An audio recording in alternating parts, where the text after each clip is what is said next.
നമ്മൾ ഭക്ഷണം കഴിക്കുമ്പോഴും ഭക്ഷണം വിളമ്പുമ്പോഴും മനസ്സ് നിറയണമെന്നതാണ് എനിക്ക് ഏറ്റവും സന്തോഷം തരുന്നൊരു കാര്യം.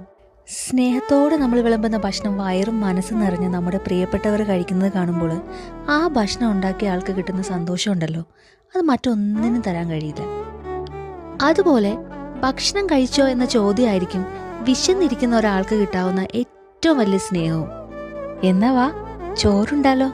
നല്ല ചൂട് ചോറിലോട്ട് കൂർക്ക ഉലർത്തിയത് ഇച്ചിരിയിട്ട് നല്ല മാങ്ങാച്ചാറ് ഒരു നുള്ളു ചേർത്ത് കുഴച്ച് അതിലോട്ട് നല്ല എരിവുള്ള ഞണ്ടിൻ്റെ ഗ്രേവി ചേർത്ത് നല്ലപോലെ കുഴച്ച് കുഴച്ച് കുഴച്ച് കുഴച്ച് അവസാനം കേരമീൻ വറുത്തതിൻ്റെ ഒരു പീസും കൂടി അതിലോട്ടിട്ട് സ്നേഹത്തോടെ കുഴച്ചെടുത്ത ഒരു ഉരുള.